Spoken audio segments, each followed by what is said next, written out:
Hello friends, SRS Jain study.com में आपका स्वागत है। आज हम सोशियोलॉजी की सीरीज़ के अंदर एक important topic new religious movements discuss करने जा रहे हैं। ये वीडियो NTA-NET सोशियोलॉजी और सोशियोलॉजी से रिलेटेड अदर एग्ज़ाम के लिए महत्वपूर्ण साबित होगी। Let's we discuss about new religious movements. जो न्यू रिलीजियस मूवमेंट्स हैं जिन्हें हम नए धार्मिक आंदोलन कहते हैं, ये क्या है? ये धर्म से रिलेटेड आंदोलन है। अलग अलग लोगों की विचारधाराएं, अलग अलग लोगों की धार्मिक विचारधाराएं इसके अंदर शामिल है। कहते हैं एक नया धार्मिक आंदोलन जिसे एक नए धर्म या वैकल्पिक आध्यात्मिकता के रूप में भी जाना जाता है। ये जो आध्यात्मिकता है, स्पिरिचुअलिटी से रिलेटेड जो मूवमेंट्स हुए हैं उससे रिलेटेड है। एक धार्मिक या आध्यात्मिक समूह है जिसमें आधुनिक मूल है और यह अपने समाज की प्रमुख धार्मिक संस्कृति का परिधेय है। मतलब इसके अंदर स्पिरिचुअलिटी मेन है और इसके साथ ये मॉडर्निटी को साथ में लेकर चलता है। जो नया समाज है उसकी जो धार्मिक संस्कृति है उसको सेंटर में रख के ये मूवमेंट्स होते हैं। इनको हम शॉर्ट फॉर्म के अंदर NRM कहेंगे। NRM व्यापक धर्म के मूल या भाग में उपन्यास हो सकते हैं। जो नए धार्मिक आंदोलन हैं उनको हम किसी भी रूप में प्रस्तुत कर सकते हैं। कोई भी व्यक्ति है उसे कैसे भी पेश करने की कोशिश कर सकता है। वो उपन्यास के तौर पे हो सकता है, कहानी के तौर पे हो सकता है, लोगों की जो व्यू है उससे रिलेटेड हो सकते हैं। इस मामले में वे पहले से मौजूद संप्रदायों से अलग है। जो पुराने समय से जो मूवमेंट्स चले आ रहे हैं उनसे ये कुछ हटकर होते हैं। उनकी मान्यताओं को ये खंडन करते हुए चलते हैं। उनकी जो मान्यताएं हैं उसके अंदर जो वीकनेस है, जो आज के लोगों को पसंद नहीं है, जो वैल्यूज़, उनको वो नकार कर कुछ नई वैल्यूज़ को ऐड करने की कोशिश करते हैं। कुछ NRM व्यक्तिवाद को गले लगाकर आधुनिकीकरण की दुनिया द्वारा उत्पन्न चुनौतियों से निपटते हैं। तो कई जो धार्मिक आंदोलन जो हैं वो क्या करते हैं, व्यक्तिवाद, इंडिविजुअलिज्म को साथ में लेकर चलते हैं और जो आधुनिक दुनिया है उसके अंदर जो चुनौतियां उत्पन्न हो रही है उनके धर्म से रिलेटेड या उनकी भावनाओं से रिलेटेड, उनकी स्पिरिचुअलिटी से रिलेटेड, उनसे निपटने की कोशिश करते हैं, उनके सोल्यूशन ढूंढने की कोशिश करते हैं। जबकि अन्य लोग सामूहिक रूप से बुनना चाहते हैं और कई लोग जो हैं वो एक समूह के तौर पर इसके अंदर भाग लेते हैं और कोई लोग जो हैं सिर्फ अपने बारे में सोचते हैं, इंडिविजुअली तौर पर सोचकर काम करते हैं। विद्वानों के अनुमान लगाया है कि NRM अब एशिया और अफ्रीका में रहने वाले अपने अधिकांश सदस्यों के साथ दुनिया भर में हजारों की संख्या में हैं।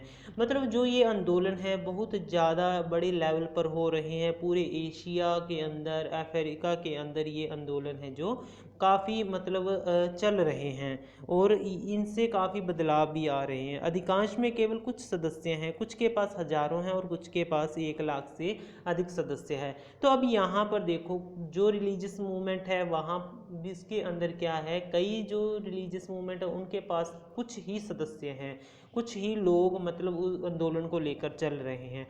कईयों के पास हजारों की गिनती में लोग हैं जो उनका समर्थन कर रहे हैं और कईयों के पास लाखों से भी अधिक लोग हैं जो उनके इन आंदोलनों का समर्थन कर रहे हैं। हर एरिया के अंदर जो ये आंदोलन है, अलग अलग प्रकार के आंदोलन हैं। लोग अपनी राय के अकॉर्डिंग, अपनी स्पिरिचुअलिटी के अकॉर्डिंग, अपनी वैल्यूज़ के अकॉर्डिंग जो ये आंदोलन है वो कर रहे हैं।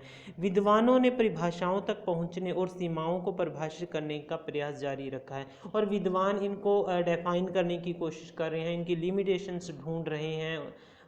वो भी अपना काम है जो लगातार कर रहे हैं। नए धार्मिक आंदोलन को परिभाषित करने के लिए कोई एकल सहमत मानदंड नहीं है। इससे रिलेटेड हम कहते हैं कोई एक राय हो, क्या होता है धार्मिक आंदोलन, क्या होता है नए धार्मिक आंदोलन, इससे रिलेटेड अलग अलग विद्वानों की जो अलग अलग राय है। लेकिन आमतौर पर यह शब्द बताता है कि समूह हाल के मूल का है और मौजूदा धर्मों से अलग है। जो अब हमारे पास धर्म है, कोई भी धर्म हम मान सकते हैं, उनसे कुछ हटकर जो आंदोलन हो रहे हैं वो आंदोलन क्या है, नए आंदोलन है। जो नई भावनाओं को लेकर आ रहे हैं, नए सद्गुणों को लेकर आ रहे हैं, नए चेंजेस को लेकर समाज के अंदर आ रहे हैं, वो नए आंदोलन हैं।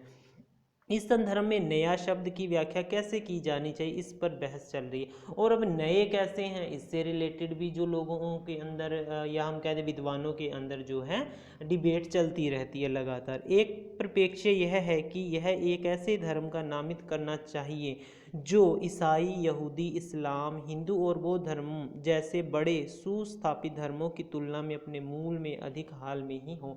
मतलब ये जो धर्म है, ईसाई धर्म है, यहूदी धर्म है, इस्लाम धर्म है, हिंदू है, बौद्ध है, ये सारे के सारे पुराने धर्म हैं। अब जो नए धर्म आ रहे हैं, जो हम फॉर एग्जांपल नए धर्मों के अंदर आर्य समाज जो है उसको लगा सकते हैं, ब्रह्मो समाज जो है, कुका आंदोलन है पंजाब के अंदर, या सिख धर्म, ये सारे के सारे जो धर्म है ये नए धर्म है, नई विचारधाराओं को लेकर हमारे समाज के सामने आए हैं।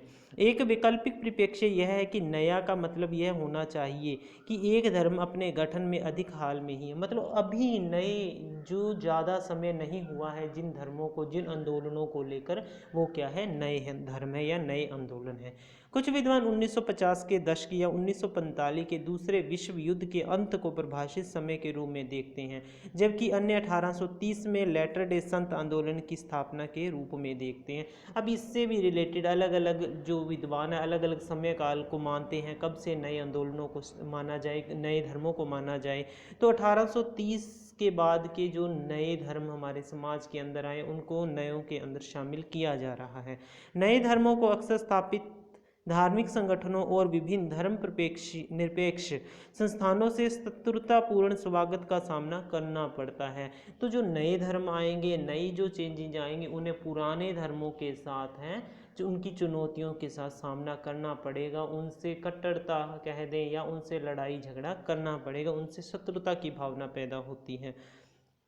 पश्चिमी राष्ट्रों में एक पंथ विरोधी पंथ आंदोलन और 1970 के दशक और 1980 के दशक के दौरान एक ईसाई प्रतिवाद आंदोलन उभर कर सामने आया। 1970 और 80 के दौरान जो है ईसाइयों के धर्म से रिलेटेड आंदोलन आया था।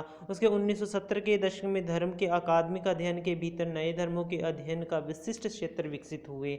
उसके बाद में अब इस विषय पर समर्पित कई विद्वान संगठन और सहकर्मी समीक्षित पत्रिकाएं भी हैं और कई पत्रिकाएं भी लिखी जा चुकी हैं और लिखी जा रही हैं समाज के अंदर।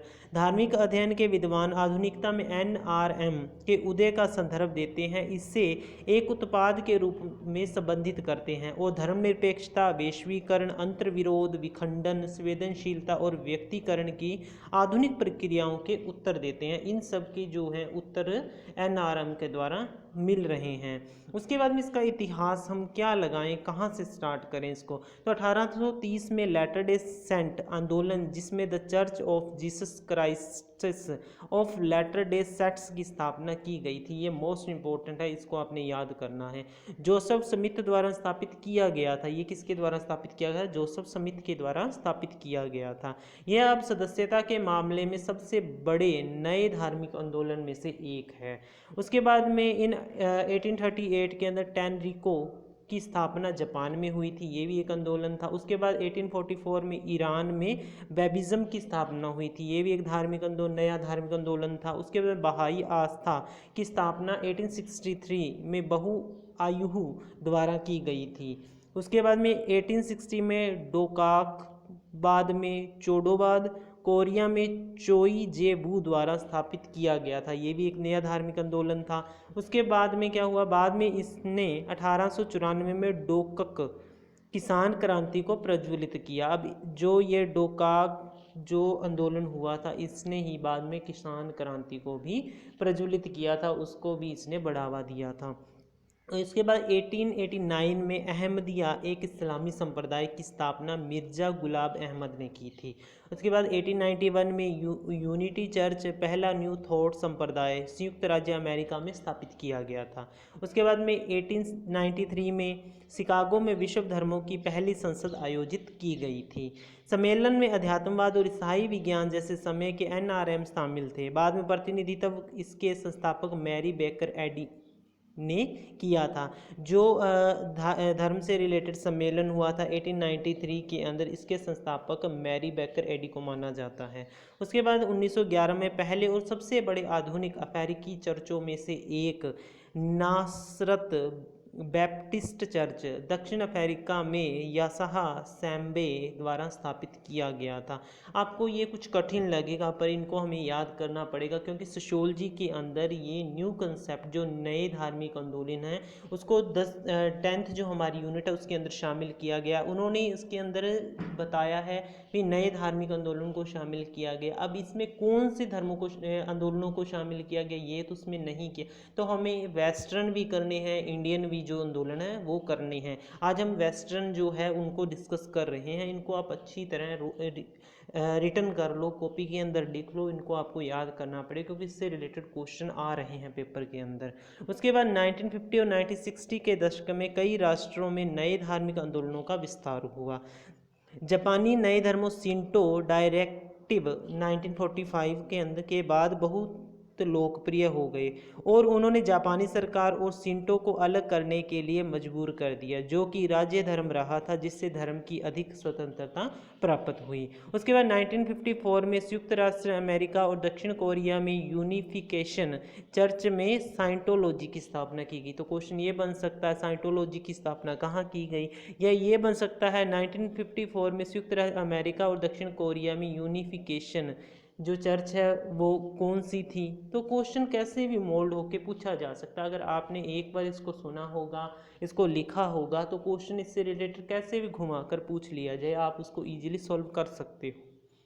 उसके बाद में 1955 में इंग्लैंड में एथ्यूरिज्म सोसाइटी की स्थापना यह और कुछ अन्य NRM को UFO धर्म कहा गया था, क्योंकि वे पारंपरिक धार्मिक सिद्धांतों के साथ अलौकिक जीवन में विश्वास को जोड़ते थे। उसके बाद 1965 में पाल ट्विचेल ने स्कैंटकर की स्थापना की थी, जो NRM संत मैट से आंशिक रूप से प्राप्त की गई थी। उसके बाद 1966 में international society for Krishna conference की स्थापना संयुक्त राज्य अमेरिका में हुई थी। उसे AC भक्ति वेदांत स्वामी प्रभुपाद ने की थी, तो इसको भी आप देख लो। उसके बाद में 1980 के दशक में और 1990 के दशक में साम्यवाद की गिरावट और 1989 के क्रांतियों ने NRM के लिए नए अवसर खोले थे। उसके बाद में फालुन गोंग की पहली बार 1992 में पूर्वोत्तर चीन में ली होंगजी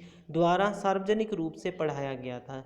सबसे पहले इसे चीनी सरकार ने स्वीकार किया और फिर 1999 तक चीन ने 70 मिलियन चिकित्सक थे जो डॉक्टर्स थे, लेकिन अक्टूबर 1999 में सरकार ने इस आंदोलन को खतरे के रूप में देखना शुरू कर दिया और उसे मिटाने के प्रयास शुरू कर दिए उसके बाद चीन ने। उसके बाद 21वीं शताब्दी में कई NRM सदस्यों की भर्ती करने और कभी कभी ऑनलाइन बैठकों और अनुष्ठानों को आयोजित करने के लिए इंटरनेट का उपयोग करते के बाद जिसे कभी कभी साइबरवाद के रूप में जाना जाता है। सबीना मैग्लियोको और कैलिफोर्निया स्टेट यूनिवर्सिटी नॉर्थरिज में नई विज्ञान और लोक कथाओं की प्रोफेसर ने पढ़ाने के लिए इसको यूज़ किया, स्पष्टीकरण की आवश्यकता। उसके बाद सामाजिक और राजनीतिक हितों आवश्यकता और सबसे महत्वपूर्ण बात, इंटरनेट के कारण नए धार्मिक आंदोलनों की बढ़ती लोकप्रियता पर चर्चा की गई। 20,000 से अधिक वेबसाइटों और चैट रूम के साथ युवा व्यक्ति में मिलने के बजाय NRM के आसपास समुदायों को बनाने के लिए इंटरनेट का उपयोग कर रहे हैं। उसके बाद धार्मिक विद्वान एलिजा सिंगलर ने कहा कि हालांकि किसी भी देश में NRM प्रमुख विश्वास नहीं बन पाया था, उनमें से कई धारणाएं जो उन्होंने पहली बार पेश की थी, जिसे अक्सर न्यू एज विचारों के रूप में जाना जाता है, दुनिया भर में प्रमुख धारा की संस्कृति का हिस्सा बन गई है।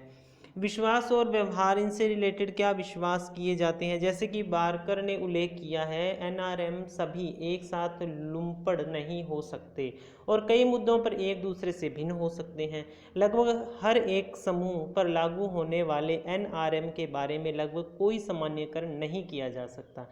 NRM का अध्ययन करते समय सामान्यकरण बहुत सहायक नहीं होते। मेल्टन ने विचार व्यक्त किया है कि कोई एकल विशेषता या विशेषताओं का समूह नहीं है जो कि सभी नए धर्म साझा करते हैं, उनका नयापन भी नहीं। उसके बाद ब्रायन विल्सन ने लिखा है, कहते हैं मिस डायरेक्ट कंस्ट्रक्टेड दावे के बीच मुख्य रूप से नए धार्मिक आंदोलनों की बात करने की प्रवृत्ति रही है, जैसे कि वे बहुत कम यदि बिल्कुल एक से दूसरे से भिन्न होते हैं। प्रवृत्ति उन्हें पूरी तरह से और अंधाधुंध रूप से विशेषता देने के लिए हुई है, उन सभी विशेषताओं को जो वास्तव में केवल एक या दो के लिए मान्य हैं। उसके बाद एनआरएम स्वयं अक्सर दावा करते हैं कि वे समय और स्थान में एक महत्वपूर्ण स्थान पर मौजूद हैं। ये इनके विचार हैं, इनको आप देख लेना, क्योंकि पेपर के अंदर ये विचार दे के पूछा जा सकता है भी किसके द्वारा ये विचार जो है प्रस्तुत किया गया है। उसके बाद धर्म ग्रंथ जो हैं, कुछ एनआरएम के पास अपने स्वयं के अनूठे शास्त्र हैं, जबकि अन्य मौजूदा ग्रंथों को फिर से व्याख्या करते हैं, पुराने तत्वों की एक श्रृंखला का उपयोग करते हैं। मतलब जो नए धार्मिक आंदोलन है, कई तो जो हैं लोग उनके अपने मतलब ग्रंथ हैं, धार्मिक ग्रंथ हैं, और कई जो नए धार्मिक आंदोलन वो क्या कर रहे हैं, जो पुराने धार्मिक ग्रंथ हैं उनकी ही व्याख्या कर रहे हैं, उनका ही व्याख्यान कर रहे हैं, उसे वो जो है नॉलेज उसको और ज़्यादा इंक्रीज कर रहे हैं। वे अक्सर दावा करते हैं कि ये नए नहीं हैं, बल्कि उन सच्चाइयों को भुला दिया गया है जो अब केवल पुनर्जीवित हो रही हैं। मतलब जो असल में जो मोटिव थे, जो पुराने धर्म हैं वो भूलते जा रहे हैं, उन्हीं को वापस लोगों के सामने प्रस्तुत करने के लिए नए धार्मिक आंदोलन हैं जो हो रहे हैं। एनआरएम शास्त्र अक्सर आधुनिक वैज्ञानिक ज्ञान को शामिल करते हैं और वो साइंस को भी साथ में लेकर चलते हैं, कभी कभी इस दावे के साथ कि वे विज्ञान और धर्म के लिए एकता ला रहे हैं। कुछ एनआरएम का मानना है कि उनके शास्त्र माध्यम की प्रक्रिया के माध्यम से प्राप्त होते हैं। उसके बाद यूरेटिया बुक यूरेनिया मूवमेंट का प्रमुख ग्रंथ जो 1955 में प्रकाशित किया गया था, और कहा जाता है कि यह खगोलीय प्राणियों में रहस्योद्घाटन की एक सतत प्रक्रिया का उत्पाद है जो 1911 में शुरू हुआ था। कुछ एनआरएम विशेष रूप से वे जो भोगवाद के रूप में हैं, पाठ्यक्रम और ग्रेड की एक निर्धारित प्रणाली है जिसके माध्यम से सदस्य प्रगति कर सकते हैं।